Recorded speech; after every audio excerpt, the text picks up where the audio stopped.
Hello friends, मैं अंकित कुमार स्वागत करता हूं आपके अपने यूट्यूब चैनल कसौमी स्टडी पॉइंट में।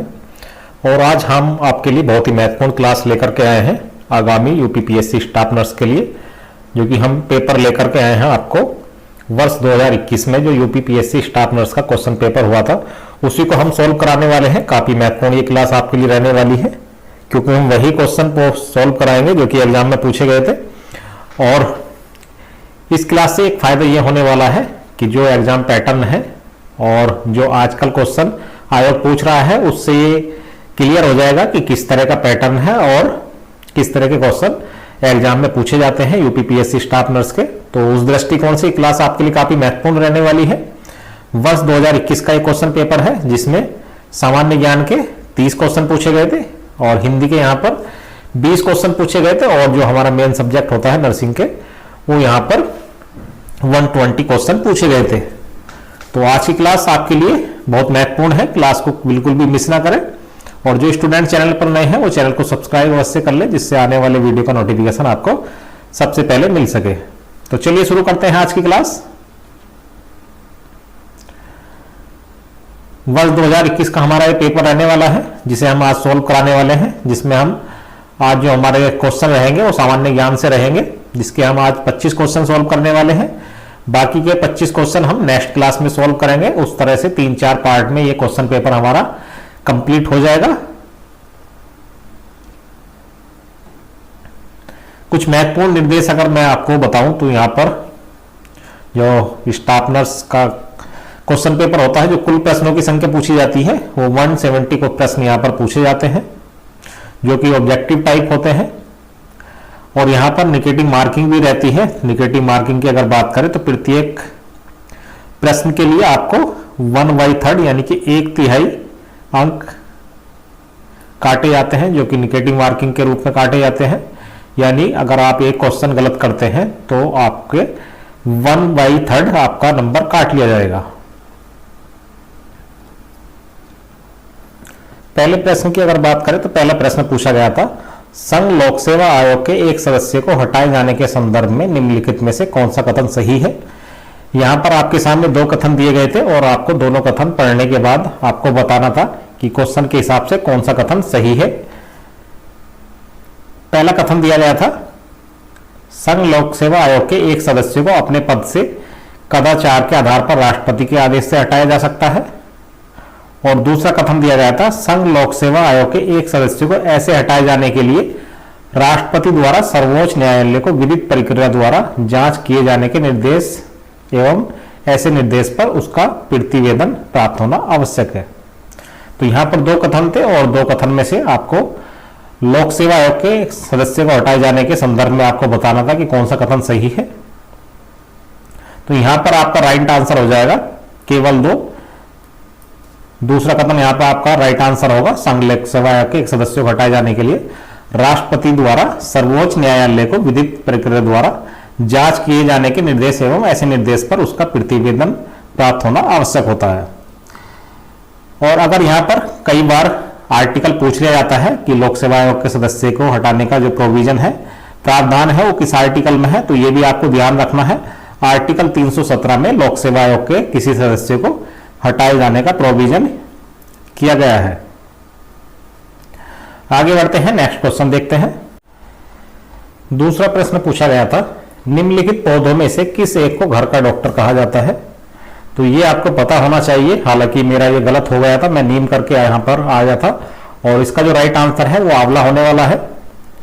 जो घर का डॉक्टर कहा जाता है वो आंवला को कहा जाता है। यहाँ पर आपका राइट आंसर ऑप्शन बी हो जाएगा।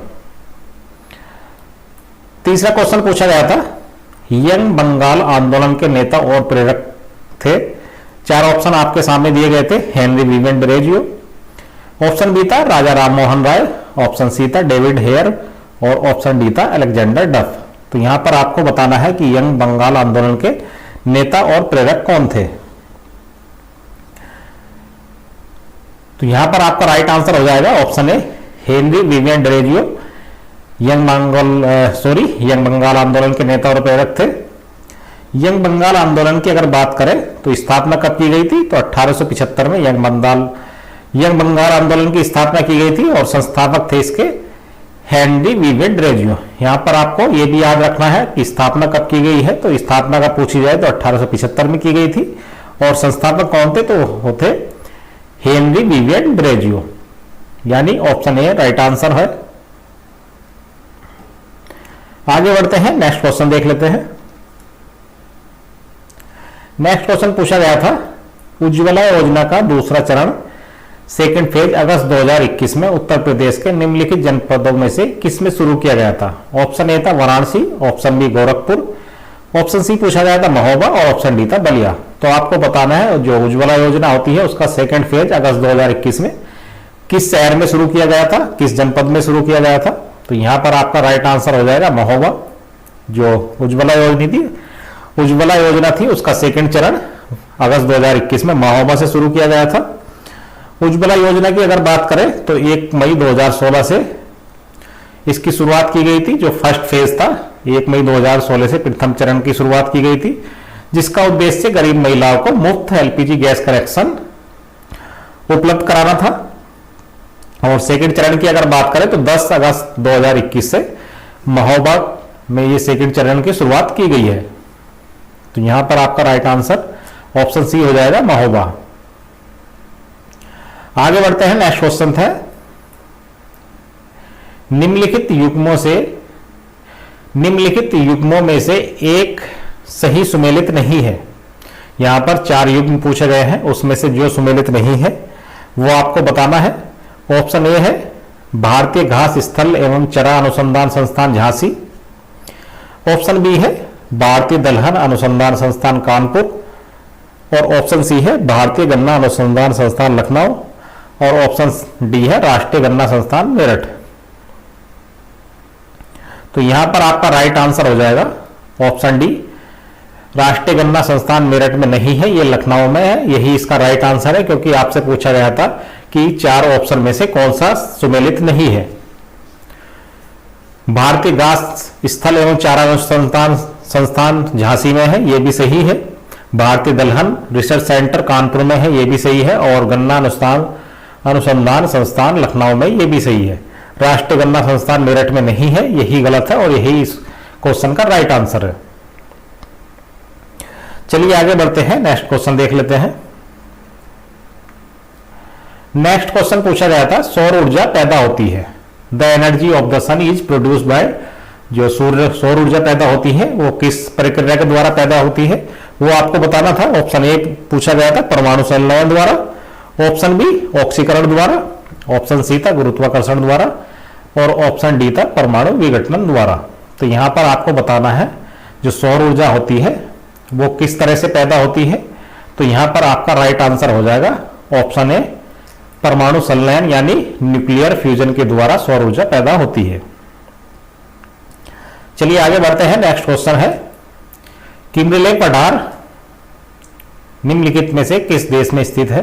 तो किम्बरले पठार आपको बताना है किस देश में स्थित है। ऑप्शन ए है Kenya, option B Kiribati, option C Austria, और ऑप्शन डी है ऑस्ट्रेलिया। तो जो किम्बरले पठार है वो ऑस्ट्रेलिया में स्थित है। यहां पर आपका राइट आंसर ऑप्शन डी हो जाएगा।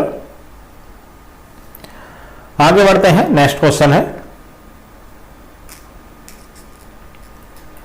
केंद्रीय बजट 2021-22 के आधार पर निम्नलिखित मदों पर व्यय के बढ़ते क्रम में व्यवस्थित कीजिए।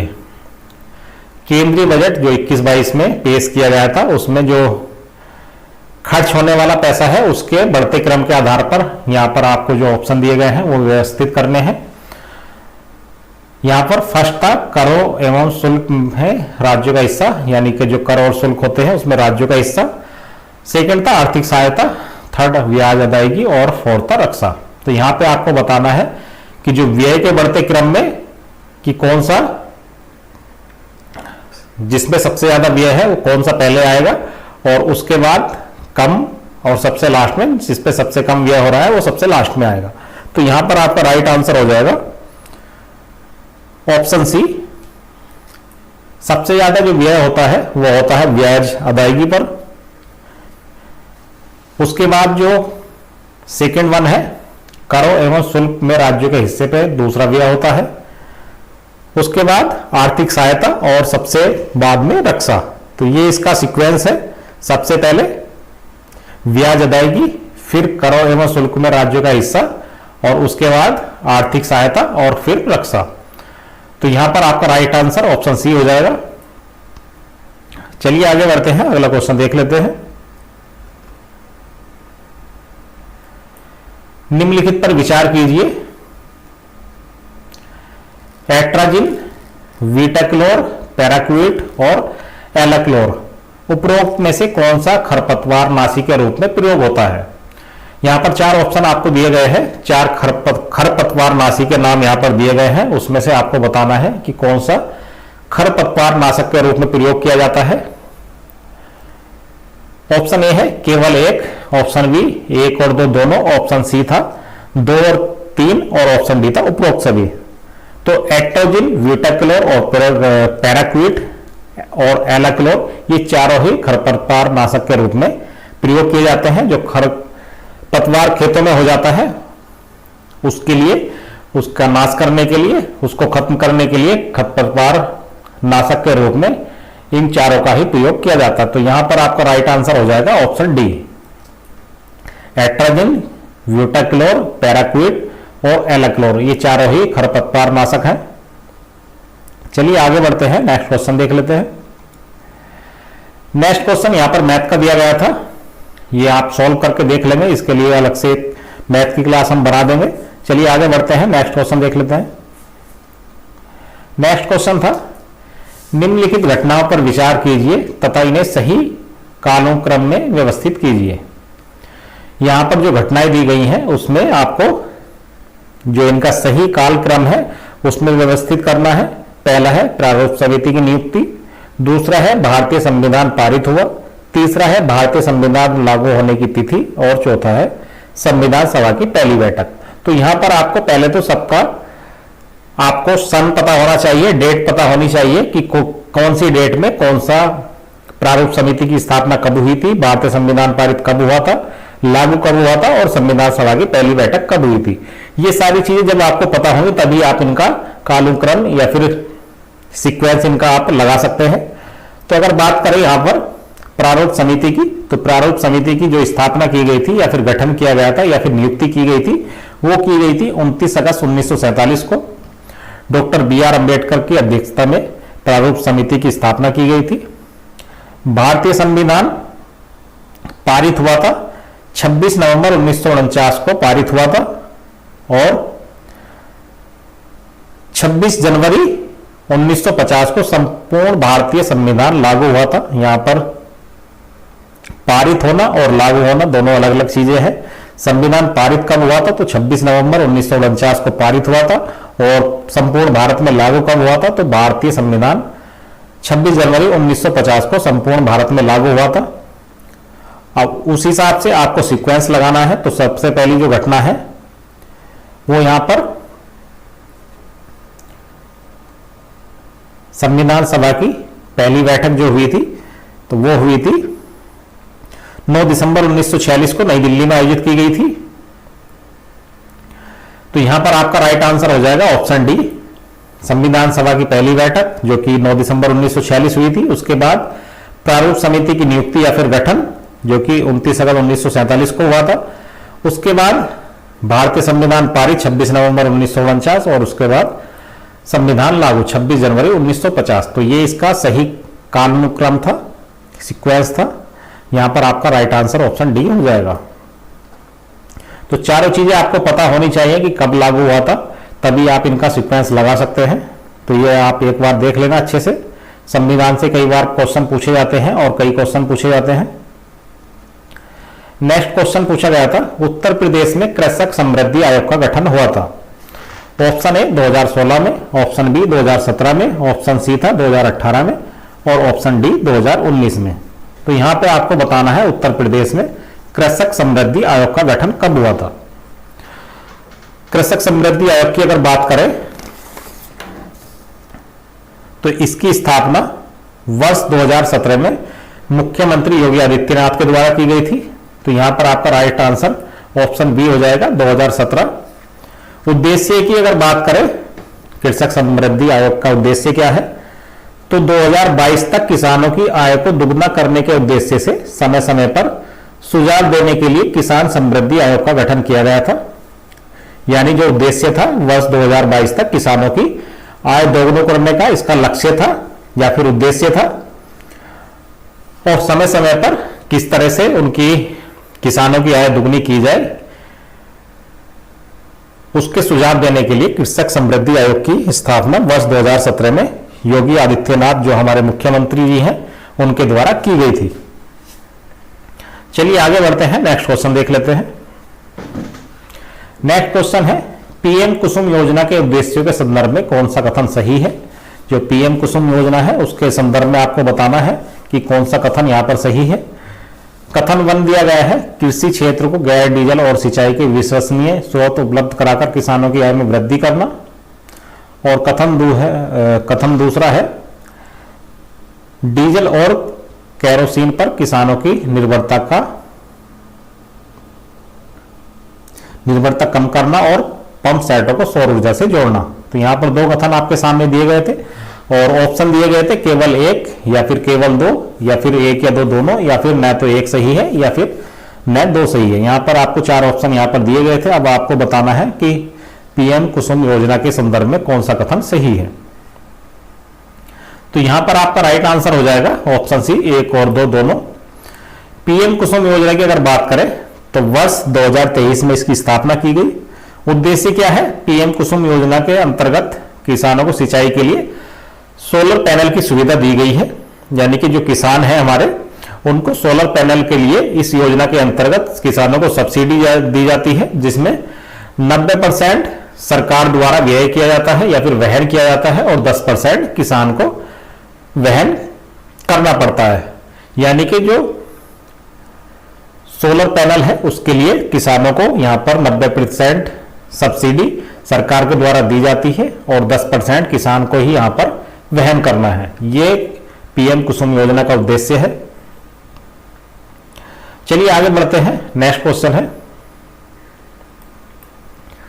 5 अगस्त 2021 को इब्राहिम रईसी ने निम्नलिखित देशों में से किसके नए राष्ट्रपति के रूप में शपथ ग्रहण की है। तो ये है ईरान के। 5 अगस्त 2021 को इब्राहिम रईसी ने ईरान के राष्ट्रपति के रूप में शपथ ली थी। चलिए आगे बढ़ते हैं, नेक्स्ट क्वेश्चन है, ये मैथ का क्वेश्चन है, ये आप देख लेना। इसका राइट आंसर वैसे 24 पाई है, ऑप्शन सी इसका राइट आंसर है। नेक्स्ट क्वेश्चन दिया गया था भारत में शिक्षा प्रणाली में अंग्रेजी शिक्षा माध्यम किस वर्ष लागू हुआ था। ऑप्शन ए था 1844, ऑप्शन बी 1835, ऑप्शन सी 1833 और ऑप्शन डी था 1813। तो यहां पर आपको बताना है कि भारत में शिक्षा प्रणाली में अंग्रेजी शिक्षा माध्यम किस वर्ष लागू हुआ। तो यहां पर आपका राइट आंसर हो जाएगा 1835, यानी ऑप्शन बी राइट आंसर होगा। 1835 में लॉर्ड विलियम बेंटिक के द्वारा अंग्रेजी शिक्षा का माध्यम ये पारित किया गया था। भारत में शिक्षा प्रणाली में अंग्रेजी जो शिक्षा का मीडियम था वो वर्ष 1835 में लॉर्ड विलियम बेंटिक के द्वारा लागू किया गया था। यह आपको ध्यान रखना है, कई बार पूछ लिया जाएगा एग्जाम में कि किसने लागू किया था, तो आपको ध्यान रखना है लॉर्ड विलियम बेंटिक। आगे बढ़ते हैं, नेक्स्ट क्वेश्चन है उत्तर प्रदेश के निम्नलिखित शहरों में से कौन एक मैंगो फूड फेस्टिवल की मेजबानी करता है। तो यहां पे आपको बताना है जो मैंगो फूड फेस्टिवल होता है उसकी मेजबानी कौन सा शहर करता है। ऑप्शन ए है Lucknow, option B Varanasi, option C Gorakhpur और ऑप्शन डी है प्रयागराज। तो आपको बताना है कि जो उत्तर प्रदेश में मैंगो फूड फेस्टिवल होता है उसकी मेजबानी कौन सा शहर करता है। तो यहां पर आपका राइट आंसर होने वाला है लखनऊ। लखनऊ के द्वारा मैंगो फूड फेस्टिवल की मेजबानी की जाती है। चलिए आगे बढ़ते हैं, नेक्स्ट क्वेश्चन है, 2 लिस्ट यहां पर दी गई है और यहां पर आपको सुमेलित करना है। लिस्ट 1 दी गई है नगर का नाम और लिस्ट 2 दिया गया है उद्योग।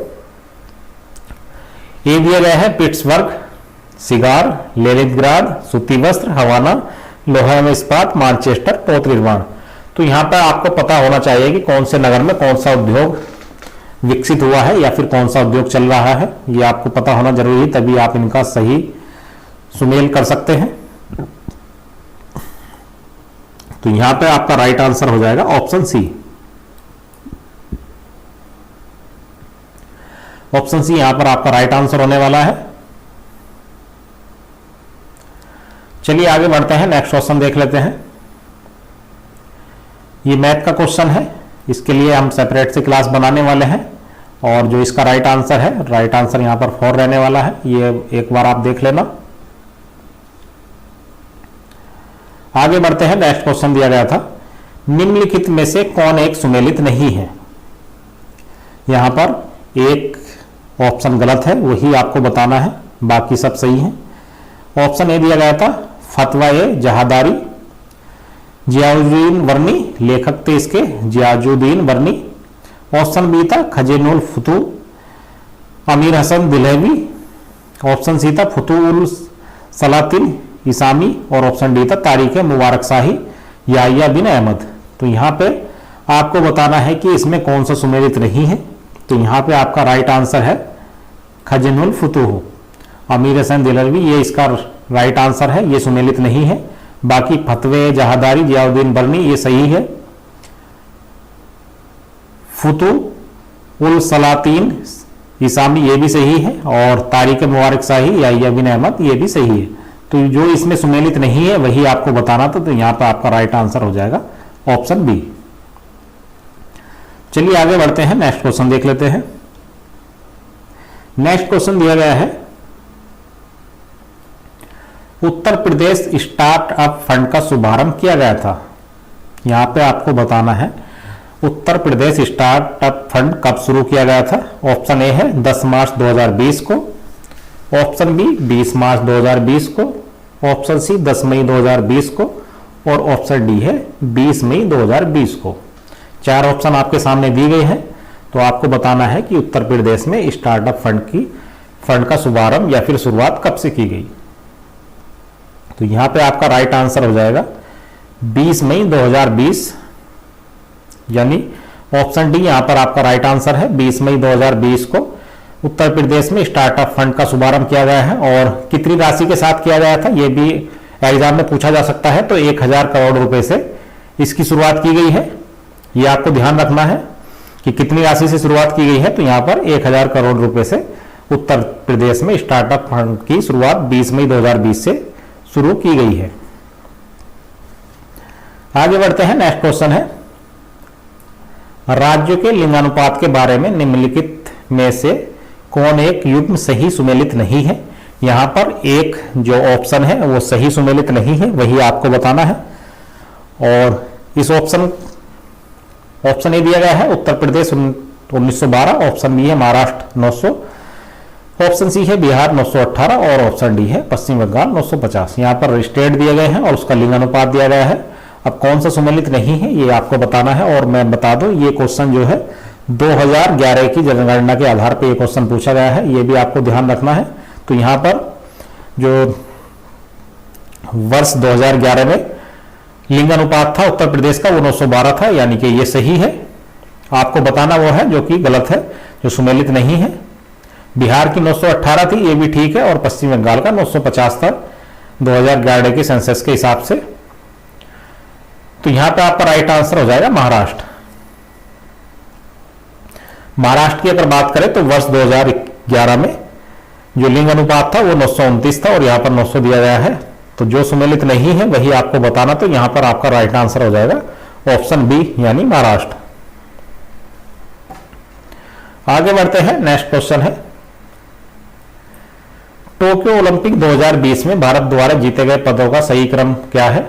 जो टोक्यो ओलंपिक हुआ था 2020 में, उसमें भारत ने कौन कौन से कितने पदक जीते और कुल पदक कितने जीते ये आपको बताना है। तो यहां पर आपका राइट आंसर हो जाएगा ऑप्शन बी। भारत ने 1 स्वर्ण पदक, 2 रजत पदक और 4 कांस्य पदक जीते थे और जो कुल पदक की संख्या थी वो 7 कुल पदक यहां पर टोक्यो ओलंपिक 2020 में भारत ने जीते थे। तो ये आपको ध्यान रखना है कि टोक्यो ओलंपिक 2020 में भारत ने कितने पदक जीते, कितने स्वर्ण पदक जीते, कितने रजत पदक जीते और कितने कांस्य पदक जीते, ये आपको पता होना चाहिए। चलिए आगे बढ़ते हैं, नेक्स्ट क्वेश्चन है, निम्नलिखित घटनाओं को सही कालानुक्रम में नीचे दिए गए कोड से व्यवस्थित कीजिए। 4 घटनाएं आपके सामने दी गई हैं। कौन सी घटना कौन से समय पर हुई ये आपको पता होना चाहिए, तभी आप इनका सीक्वेंस लगा सकते हैं। तो गांधी इरविन समझौता कब हुआ? सबसे पहले तो ये आपको पता होना चाहिए।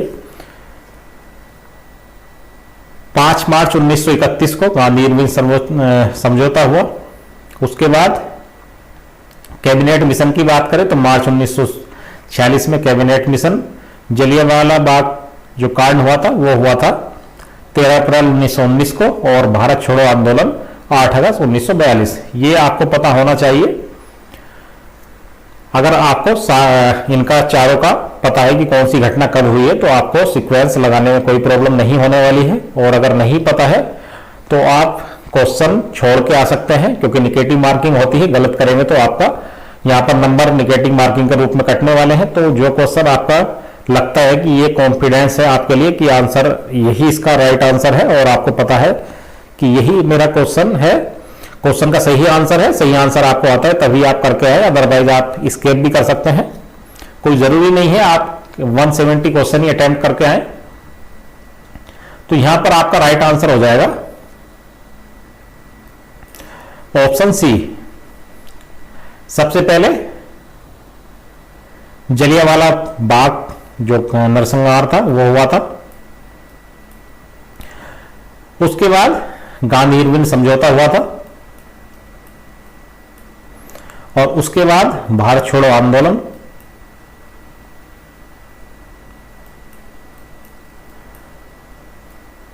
और सबसे बाद में कैबिनेट मिशन।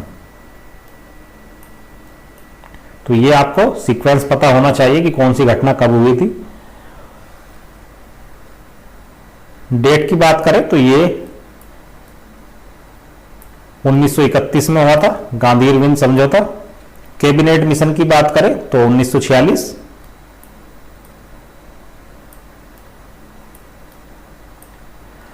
जलियांवाला बाग 1919, जो जलियांवाला बाग की घटना हुई थी ये 1919 में हुई थी, जिसमें जनरल डायर ने जो वहां पर सभा चल रही थी जलियांवाला बाग में उन पे गोलीबारी करा दी थी और बहुत लोग वहां पर मारे गए थे। ये आपको पता होना चाहिए। और भारत छोड़ो आंदोलन 1942। क्योंकि चारों के अगर सन आपको पता होंगे तो आपको सीक्वेंस निकालने में कोई प्रॉब्लम नहीं होगी। आगे बढ़ते हैं। नेक्स्ट क्वेश्चन है, भारत में नीली क्रांति संबंधित है। तो यहां पर आपको बताना है कि नीली क्रांति किससे संबंधित है। ऑप्शन ए दिया गया है कृषि उत्पादन से, ऑप्शन बी तिलहन उत्पादन से, ऑप्शन सी है मछली उत्पादन से, और ऑप्शन डी है दलहन उत्पादन से। तो आपको बताना है कि नीली क्रांति ब्लू रिवोल्यूशन किससे संबंधित है, यह आपको बताना है। तो यहां पर आपका राइट आंसर है मछली उत्पादन। भारत में जो नीली क्रांति संबंधित है वो मछली उत्पादन से संबंधित है, ये आपको ध्यान रखना है। और कुछ क्रांति की अगर बात करें तो मैं आपको कुछ इंपोर्टेंट क्रांति है वो भी मैं बता देता हूं।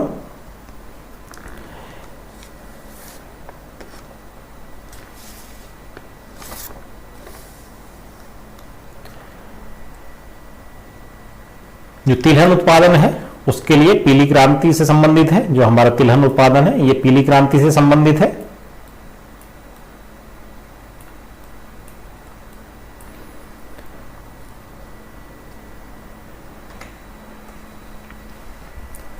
और भारत में जो क्रांतियां हुई हैं कई बार इनके जनक भी पूछ लिए जाते हैं, तो ये भी आपको पता होना चाहिए।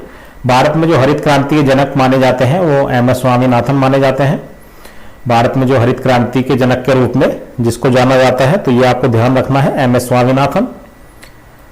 और जो विश्व में हरित क्रांति के पिता माने जाते हैं वो नॉर्मन बोरलॉग माने जाते हैं। भारत में एम.एस. स्वामीनाथन और विश्व में नॉर्मन बोरलॉग। भारत में नीली क्रांति का जनक किसे माना जाता है तो अरुण कृष्णन को माना जाता है, ये आपको ध्यान रखना है। भारत में श्वेत क्रांति का जनक डॉक्टर वर्गीज कुरियन, काफी इंपॉर्टेंट है, कई एग्जाम में पूछा गया है। भारत में श्वेत क्रांति का जनक किसे माना जाता है तो ये आपको ध्यान रखना है डॉक्टर वर्गीज कुरियन। वहीं भारत में प्रजनन क्रांति का जनक हीरालाल चौधरी। भारत में गुलाबी क्रांति का जनक दुर्गेश पटेल। भारत में स्वर्णिम क्रांति का जनक निरपक तुतेज और भारत में लाल क्रांति का जनक विशाल तिवारी और भारत में सिल्वर क्रांति का जनक माना जाता है इंदिरा गांधी। तो यहां पर जो मोस्ट इंपोर्टेंट है वो यहां पर doctor M S Swaminathan, Norman Borlaug और इंदिरा गांधी, ये आपको पक्का पता होने चाहिए, कई एग्जाम में पूछे गए हैं। भारत में हरित क्रांति के जनक स्वामीनाथन, एम एस स्वामीनाथन, विश्व में हरित क्रांति के जनक नॉर्मन बोरलॉग, भारत में श्वेत क्रांति के जनक डॉक्टर वर्गीज कुरियन और भारत में सिल्वर क्रांति के जनक इंदिरा गांधी। ये चारों इंपोर्टेंट है, कई एग्जाम में पूछे गए हैं, तो ये आपको ध्यान होने चाहिए। तो आज की क्लास हमारी यहीं तक थी। आज की क्लास में हम आपके लिए 25 क्वेश्चन लेकर के आए थे। बाकी के जो शेष क्वेश्चन है, जो कि आगे के क्वेश्चन है, वो नेक्स्ट क्लास में हम लेकर के आएंगे, क्योंकि एक क्लास काफी लंबी हो जाएगी। पूरा पेपर हम आपको 3-4 क्लास में सॉल्व करा देंगे। उम्मीद करता हूं ये क्लास आपके लिए काफी हेल्पफुल रहने वाली है, जो आगामी स्टाफ नर्स एग्जाम होने वाला है यूपीपीएससी आयोग के द्वारा। तो उस दृष्टिकोण से ये क्लास आपके लिए काफी महत्वपूर्ण है। और क्लास को लाइक करना ना भूलें और अपने दोस्तों के साथ शेयर भी करते रहें। और ये क्लास आपको कैसी लगी कमेंट सेक्शन में जरूर बताएं। आज की क्लास को हम यहीं समाप्त करते हैं। जय हिंद, जय भारत।